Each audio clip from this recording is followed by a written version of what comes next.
아버지 감사드립니다. 오늘도 하나님을 예배하고 찬양하는 자리로 불러주심을 감사드립니다. 우리 주위를 원수가 에워싸더라도 우리의 유일한 소망은 오직 하나님이심을 고백합니다. 우리의 현장에서 소망이 없어 보인다 하더라도, 문제에 둘러싸여 있다 하더라도 우리의 유일한 희망과 우리의 소망이 되시는 하나님을 바라볼 수 있게 하여 주시옵소서. 살아계신 예수 그리스도 이름으로 기도드립니다. 아멘. 네, 오늘은 시편 60편 1절에서 12절까지의 말씀을 가지고 하나님의 승리와 주를 의지하는 자 제목으로 함께 말씀을 나누시겠습니다. 오늘 말씀인 시편 60편의 말씀은 다윗이 하나님께 간구하고 하나님께 절절한 기도를 드리는 그러한 내용입니다. 1절에 나오듯이 다윗은 하나님께 간구를 드립니다. 우리를 회복해 주시옵소서, 이렇게 하나님께 절절히 부르짖고 있는 그러한 모습을 볼 수 있습니다. 다윗이 하나님께 우리를, 이 백성을, 이 하나님의 백성, 이 이스라엘 공동체를 회복시켜 주옵소서 이렇게 간구하고 있는데요. 그러면 이 회복시켜 달라는 간구가 있는 이러한 상황은 어떠한 상황이고, 다윗이 왜 하나님께 우리를 구원해 달라고 부르짖고 있는지를 우리는 볼 수 있습니다. 오늘 읽었던 본문 시편 60편에서 다윗이 우리를 구원해 주소서라고 부르짖는 이 당시는 전쟁의 시기였습니다. 우리가 방금 읽었던 시편 60편 1절 위에도 상황이 요약되어 있는데요. 다윗의 군대가 아람 군대와 싸우던 그러한 상황이었습니다. 그런데 다윗의 이스라엘 군대가 아람의 군대와만 싸웠던 것이 아닙니다. 아람의 군대와 싸우는 그 동시에 남쪽에서는 에돔 군대가 올라오는 그러한 급박한 상황에 처해 있던 것이 시편 60편의 그러한 상황입니다. 오늘 다윗은 시편 60편에서 하나님께 부르짖으며 우리를 구원하소서, 하나님의 백성을 구원해 주옵소서 이렇게 기도를 드리는데요. 이 상황은 위에서는 아람과 싸우고 있지만 밑에 남쪽에서는 에돔 군대가 쳐들어와서 어쩌면 양쪽 군대와 다 싸워야 하는 그러한 긴박하고 정말 쉽지 않은 그러한 순간 가운데에서 다윗이 하나님께 외치는 그러한 모습이 오늘의 본문의 내용입니다. 오늘 두 국가와 싸우고 두 군대와 싸워야 하는 급박한 전쟁의 순간 가운데에서 위기라고 당연히 느낄 수밖에 없는 이러한 순간 가운데에서 하나님 아버지 앞에서 우리가 어떠한 중심을 회복해야 하고, 다윗이 하나님께 어떻게 기도하는지를 보면서 하나님은 우리를 어떻게 구원하시고 우리가 하나님을 바라볼 때, 우리가 하나님께 기도할 때 어떠한 내용으로 하나님께 간구해야 되는지를 오늘의 본문을 통해서 볼 수 있습니다. 첫 번째로 우리가 볼 것은 하나님의 주권을 고백하는 다윗입니다. 다윗은 오늘 본문인 시편 60편 초반절부터 하나님께서 이 상황을, 모든 상황을 허락하셨다 이렇게 말하고 있습니다. 다윗은 1절에서 주께서 우리를 흩으셨다 이렇게 말하고 있습니다. 2절에는 주께서는 땅을 진동시켜 갈라놓으셨다 이렇게 말합니다. 또 3절에서는 주께서 주의 백성에게 큰 어려움을 주셨다 이렇게 말하고 있습니다. 다윗은 오늘 본문에서 하나님께 기도를 드릴 때 지금의 어려운 상황이라고 하면 두 국가와 싸워야 하는 절체절명의 순간이 하나님께서 주신 상황이고, 하나님께서 이 모든 어려움을 주셨다고 하나님께 기도를 드리고 있습니다. 하나님께서 이 모든 어려움을 주셨다는 다윗의 이 기도는 우리가 얼핏 듣고 단순하게 생각하면 하나님께 이 모든 잘못의 원인이 있다고 하나님을 탓하는 것으로 우리가 해석할 수 있습니다. 이 모든 전쟁과 어려움의 원인이 하나님께 있다, 하나님 이 상황을 책임지세요 라며 하나님을 탓하는 것처럼 우리가 들어질 수 있습니다. 하지만 오늘 다윗의 고백은 하나님께 탓을 돌리는 그러한 고백이 아닙니다. 다윗은 이 불리한 상황, 두 국가와 전쟁을 하고 정말 국가가 없어질 수 있는, 전쟁에서 패할 수 있는 그러한 상황을 하나님의 탓을 하는 것이 아니라 오히려 하나님의 절대 주권을 고백하고 있는 다윗의 모습을 우리는 볼 수 있습니다. 다윗은 오늘의 고백을 통해서 하나님께서 이런 전쟁의 상황, 두 국가와 대치하는 그러한 상황을 허락하시고 모든 일들을 하나님께서 만드셨다는 고백을 하면서 이 위기에서의 회복조차도 하나님께서 책임지셔야 한다는 오히려 겸손한 고백을 하고 있는 것입니다. 치사하게 또는 비겁하게 모든 것의 원인을 하나님께로 돌리고 있는 것이 아니라 하나님께 있으니까 무조건 책임져 주세요라는 핑계를 대는 것이 아니라, 비겁한 기도가 아니라 오히려 겸손하고 낮아지는 그러한 기도와 간구를 하나님께 드리고 있는 것입니다. 이 위기의 상황 가운데에서 하나님께 모든 것이 있고 이 상황의 주인이 하나님이시며, 하나님께서 이렇게 상황을 인도하신 것처럼 우리를 구원해 주시옵소서 하면서 오히려 겸손한 기도를 하나님께 드리고 있는 것을 우리는 볼 수 있습니다. 다윗은 오늘 시편 60편 말씀에서 단순히 지금의 문제 상황, 지금의 전쟁 상황을 타개해 나가기 위한 단순한 기도를 드리는 것을 넘어서고 있습니다. 지금의 위기 때만 주님을 찾는 그러한 다윗의 기도가 아닙니다. 또 지금의 상황을 해결해 달라고만 하나님께 떼를 쓰는 그러한 기도를 하는 것도 아닙니다. 과거와 지금의 모든 상황의 주인과 그 주관자는 하나님이시며, 그 주관자 되신 하나님께 이 상황을 의탁해 드리는 겸손한 기도를 하나님께 드리고 있는 것입니다. 하나님께 모든 탓을 돌리는 것이 아니라 모든 것을 다스리시는 분이 하나님이심을 고백하면서 하나님께 이 상황조차 책임져 달라고 기도하고 간구하고 있는 것입니다. 단순히 이 상황을 돌파하기만을 위한 고백이 아니라 주님을 온전히 의지하는 다윗의 모습을 우리는 볼 수 있습니다. 우리는 지금 눈앞에 우리 처해 있는 그러한 상황만 보일 때가 있습니다. 다른 것이 아예 보이지 않을 때도 있습니다. 저의 경험을 비추어 봐도 다른 사람의 말이 아예 들리지 않을 정도로, 다른 분들의 조언이 아예 귀에 들어오지 않을 정도로, 다른 분들의 충고나 다른 분들의 조언이 한 귀로 흘려질 때가 많이 있었습니다.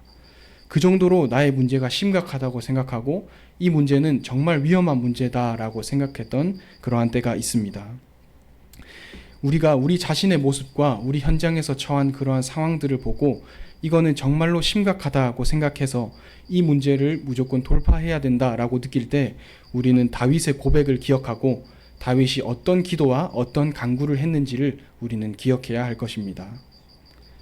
다윗은 실제로 그런 심각한 위기의 상황에 놓여 있었습니다.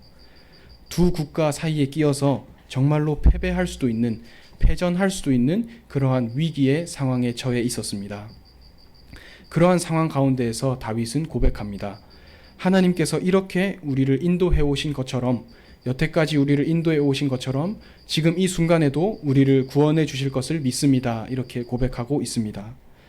여태까지 우리를 인도해 오신 것처럼 1절에 나오듯이 우리를 구원해 주시옵소서 이렇게 고백하고 있습니다.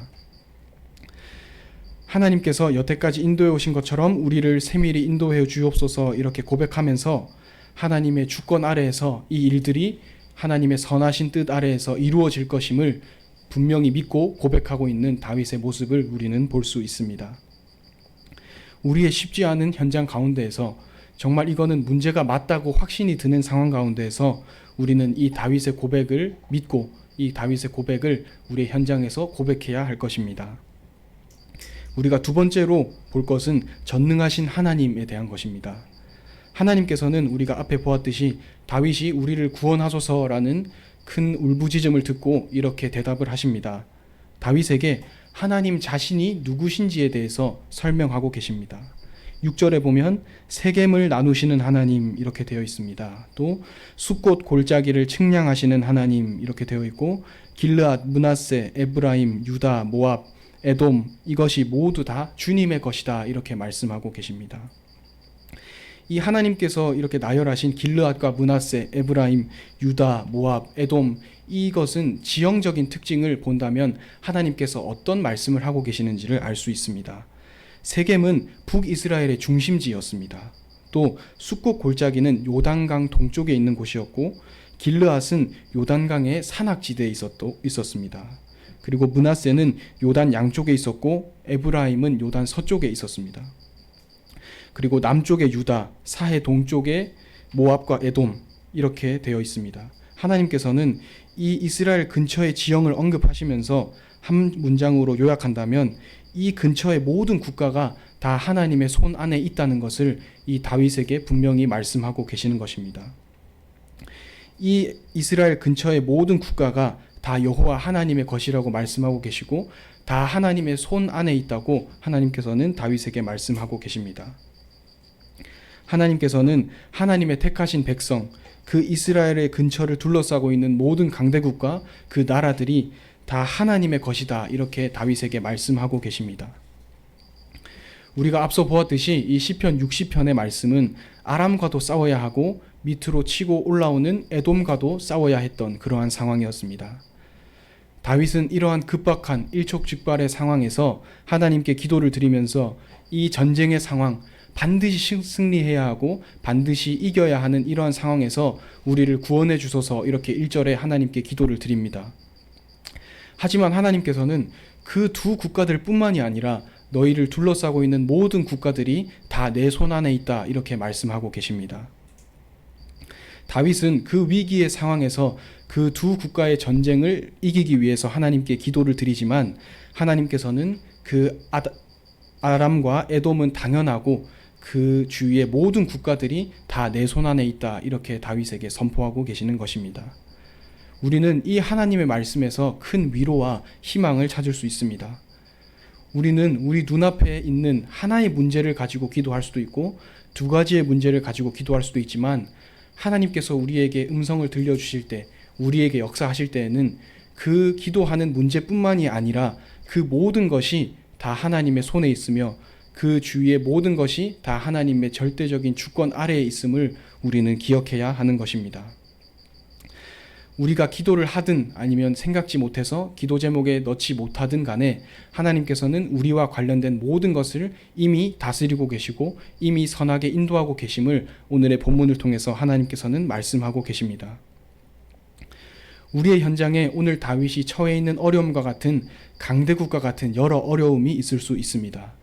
눈 앞에도 강대국이 있고 눈 뒤에도, 위에도 아래에도, 좌우에도 어려움이 있을 수 있지만 그 모든 어려움과 고난이 다 하나님의 손에 있다, 모든 것을 하나님께서 통치하고 계신다고 하나님께서는 오늘 분명히 말씀하고 계십니다. 그 하나님의 말씀에 우리는 오늘도 감사하고 더 용기를 가지고 현장에 나갈 수 있는 것입니다. 하나님께서는 또 방금 읽었듯이 직접 그 강대국들을 나열하시면서 그 모든 국가들이 다 내 손 안에 있다, 이렇게 선포하십니다. 그래서 모든 국가들이, 너희가 벌벌 떠는 그 지금의 두 국가뿐만이 아니라 그 근처의 모든 국가들이 다 내 손 안에 있기 때문에 너희는 안심해라, 이렇게 말씀하시는 것을 통해서 우리는 큰 위로와 힘을 얻을 수 있습니다. 우리는 종종 이렇게 기도합니다. 하나님, 이 문제만 해결해 주시면 좋을 것 같습니다. 이 하나의 고비만 넘으면 좋을 것 같습니다. 이렇게 종종 기도합니다. 하지만 전능하신 하나님께서는 우리가 기도하고 기도 제목을 붙잡고 하나님 앞에 엎드리는 그 제목뿐만이 아니라 그것과 관련된, 우리와 관련된, 우리의 현장과 관련된 모든 것들을 이미 선하게 역사하고 계시고 이미 그 통치 아래에 두고 계심을 우리는 믿고 하나님께 고백해야 하는 것입니다. 우리가 생각지도 못한 우리의 문제들, 우리가 문제라고 생각하지 못했던 그러한 모든 우리 삶의 요소들조차 하나님께서 이미 통치하시고 다스리고 계심을 우리는 믿어야 할 것입니다. 우리 하나님께서는 선하신 하나님이시며 전능하신 하나님이십니다. 그렇기 때문에 우리를 여태까지 선하게 인도해 오신 것처럼 앞으로도 영원히 우리를 인도하심을 우리는 굳게 믿어야 할 것입니다. 그리고 오늘 읽었던 60편 6절을 제가 다시 읽겠습니다. 하나님이 그의 거룩하심으로 말씀하시되 내가 뛰놀리라, 내가 세겜을 나누며 숫꽃 골짜기를 측량하리라, 이렇게 되어 있습니다. 방금 읽었던 6절에 숫꽃 골짜기를 측량한다, 이렇게 되어 있습니다. 이 측량이라는 표현은 우리가 매일 성경에서 보았듯이 요한계시록에도 나오는 표현입니다. 이 측량한다는 표현은 두 가지 중의적인 의미로 쓰일 수 있습니다.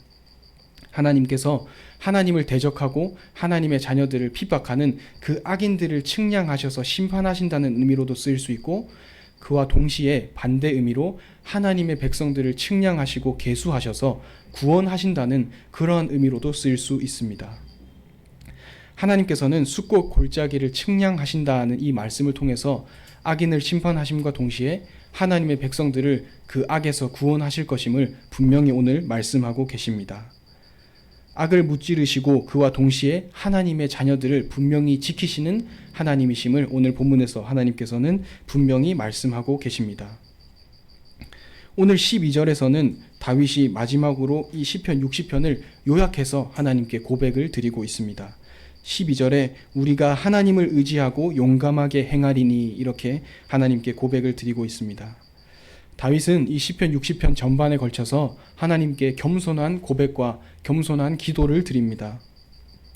하나님께서 모든 것의 주인이 되시고 하나님께서 모든 상황과 모든 역사의 주관자 되심을 고백하시면서 그것과 동시에 이 절대적인 어려움의 상황에서 이 백성과 나를 구원해 주소서 이렇게 고백하고 있습니다. 시편 60편 마지막 12절에는 요약하는 기도가 나옵니다. 우리가 하나님을 의지하고 용감하게 행하리니 이렇게 하나님께 기도하고 있습니다. 다윗은 당시 전쟁의 상황, 아람과 에돔 사이에 끼어서 싸우는 그러한 상황에서 하나님께 기도를 드리고 엎드려서 하나님께 구원해 달라고 간구합니다. 하지만 하나님께서는 그 두 국가와의 전쟁 상황뿐만이 아니라 그 근처의 모든 악들과 그 이방인들을 하나님의 손에서 다스리고 계심을 분명히 말씀하고 계십니다. 그들 모두가 하나님의 손에 있음을 말씀하고 계십니다. 그렇기 때문에 12절의 다윗의 고백처럼 우리는 용감하게 행할 수 있는 것입니다. 우리는 단순히 우리 눈앞에 문제를 두고 그것을 넘어서기 위해서, 그것을 타개해 나가기 위해서 그 문제를 집중적으로 돌파하지만 하나님께서는 그 모든 것 가운데에서 계획을 가지시고 우리를 이미 선하게 인도하고 계심을 우리는 믿고 고백해야 하는 것입니다. 우리가 오늘 본문에 나오듯이 12절에 나오듯이 용감하게 행할 수 있는 이유도 여기에 있습니다. 우리의 모든 대적이 하나님의 손에 있고 그들을 하나님께서 이미 다스리고 계셨고 앞으로도 다스릴 것이기 때문입니다. 그렇기 때문에 우리는 하나님을 의지할 때에만, 하나님께 우리의 유일한 소망을 둘 때에만 우리가 유일한 그 용기를 가질 수 있습니다. 우리의 현장에서 담대히 설 수 있습니다. 12절의 다윗의 기도처럼 용감하게 담대하게 우리의 현장에서 행할 수 있는 것입니다. 우리가 하나님을 통해서만, 온전히 하나님께만 의지해서만 진정한 용기를 가지고 나아갈 수 있는 이유를 다윗은 오늘 11절에서 설명하고 있습니다. 제가 11절을 읽겠습니다. 우리를 도와 대적을 치게 하소서. 사람의 구원은 헛됨이니이다. 사람의 구원은 헛되다, 이렇게 다윗은 고백하고 있습니다. 다윗은 이 영적인 사실을 정확히 알았습니다. 이 모든 상황과 전개되어지는 모든 어려움 또한 하나님께서 주관하시는 것이고 그것만을 인간은 보지만 그것과 더불어서 그것과 관련된 모든 것 또한 하나님께서 다스리시고 통치하실 것임이라는 것을 다윗은 알았습니다. 그 영적인 사실을 알았고 그 주위에 어려움처럼 보이는 모든 대적 또한 하나님의 손에 있음을 다윗은 이미 알고 있었던 것입니다. 그리고 그 모든 것들, 우리를 둘러싸고 우리의 현장과 우리의 가정, 우리의 교회를 둘러싸는 모든 것들의 주인이 하나님이시라는 것을 알기 때문에 11절에 나오듯이 사람의 구원이라는 것이 너무나 연약하고 약하고 소박한 것이라는 고백을 할 수 있었던 것입니다. 그래서 다윗은 사람의 구원이 너무나 약하고 연약하고 희망이 없기 때문에 하나님 앞에 더욱 엎드립니다. 하나님께 구원해달라고 더욱 간절히 빌 수 있는 것입니다. 우리는 이 다윗의 중심을 본받아서 하나님 아버지 앞에 엎드려야 합니다. 나름의 노력과 사람의 노력, 그 승리를 넘어서는 하나님의 전체적인 또 무한한 또 전반적인 하나님의 통치와 다스림을 알았기 때문에 마지막 12절에 다윗이 고백하듯이 우리가 다른 것이 아니라 하나님을 의지하고 용감하게 행할 수 있음을 우리는 반드시 기억해야 할 것입니다. 우리는 우리 나름의 노력과 개인적인 방법, 개인적인 팁, 어떤 개인적인 돌파구를 가지고 현장에 임합니다. 하지만 오늘 다윗의 고백을 본다면 다윗은 철저히 하나님을 의지했던 것을 알 수 있습니다. 동맹 국가도 아니고 다른 어떠한 술수도 아니었으며 오직 하나님께 다윗의 시선이 향했음을 우리는 볼 수 있습니다. 우리는 때론 눈앞에 있는 문제와 좌우에 있는 문제, 위아래에 있는 문제에 우리의 시선을 두지만 오늘 다윗의 고백을 통해서 우리의 유일한 시선과 우리의 유일한 눈과 방향은 오직 하나님을 향해야 함을 오늘 본문을 통해서 우리는 볼 수 있습니다. 오늘 다윗의 고백을 기억하면서 우리의 시선을 하나님께로 우리는 돌려야 합니다. 우리는 눈앞에 보이는 우리의 그 문제들을 돌파하기 위해 급급하더라도 하나님께서는 그것뿐만이 아니라 그 모든 것들을 이미 다스리고 계심을 우리는 믿고 고백해야 할 것입니다. 이미 우리를 완전하게 이끌고 계셨고 앞으로도 우리를 이끄실 것입니다. 우리가 차마 생각하지 못하는 부분들, 우리가 인지하지 못했던 부분들 또한 참 주인이며 참 주권자이신 예수 그리스도께서 반드시 이끌고 계시고 이끄실 것임을 오늘 본문을 통해서 분명히 말씀하고 계시기 때문입니다. 하나님께서는 모든 것의 주인이시면서 12절에 나오듯이 우리의 대적을 밟으실 분이시기 때문입니다. 오늘 분명히 나오듯이 하나님께서는 우리의 대적을 밟으시고 당신의 백성을 구원하실 것입니다. 최근에 읽은 내가 만든 신이라는 책에서는 이렇게 말합니다. 예수님으로 충분하려면 우선 예수님밖에 없음을 알아야 한다, 이렇게 말하고 있습니다. 오늘 본문에서 다윗은 위기라는 분명한 상황 가운데에 있었습니다. 그 순간에서 다윗은 하나님을 바라보았습니다. 그 이유는 다른 것이 아니라 하나님께서만 실제로 유일한 희망이셨기 때문입니다. 다윗은 하나님께서 유일한 희망이심을 알았기 때문에 정말 힘든 순간에, 그 두 국가와 대립하는 그러한 순간에 하나님께 유일한 소망을 두고 그 원수를 밟으실 하나님을 생각하며 다시 한번 용감하게 서겠다는 분명한 고백을 하고 있습니다. 우리는 우리의 현장에서 다른 것에 희망을 두는 것이 아니라 모두 내 것이다, 너의 현장을 둘러싸고 있고 너의 현장을 압박하고 있는 것 같이 보이는 그 모든 것들이 다 내 것이다 라고 말씀하신 분명한 하나님의 말씀을 기억하면서 우리 주위의 모든 것을 통치하시고 제어하시는 하나님을 또 기억하면서 하나님 앞에 엎드려야 할 것입니다. 그 하나님께만 우리의 유일한 소망을 두어야 하는 것입니다. 우리의 유일한 소망이 되신 하나님을 기억하시면서 우리가 어려움에 처한다 하더라도 그 어려움을 비롯해서 그 모든 것의 통치자 되시고 주권자 되신 하나님을 기억하시면서 남은 한 주간과 주말 또 주일까지 인도받는 모든 반석교회 성도님들이 되셨으면 좋겠습니다. 기도하겠습니다. 하나님 아버지께 감사를 드립니다. 하나님, 우리 앞에 많은 장애물들이 있을지라도, 크고 작은 어려움들이 있을지라도 그 모든 것을 이미 하나님께서 통치하고 계셨음을 믿습니다. 그리고 앞으로도 다스리실 것임을 믿습니다. 우리가 그 앞에서 불신앙하거나 믿음을 잃는 것이 아니라 더욱더 하나님 앞에 엎드릴 수 있게 하여 주시옵소서. 그 문제와 상황 자체가 아니라 그것을 통해서 일하시는 하나님을 보게 하시고 우리의 눈을 들어 하나님께 우리의 유일한 소망을 두게 하여 주시옵소서. 하나님께서 세밀하게 인도해 주실 것을 믿습니다. 우리를 위해서 싸우시고 우리를 세밀히 인도하시는 주 예수 그리스도 이름으로 기도드립니다. 아멘.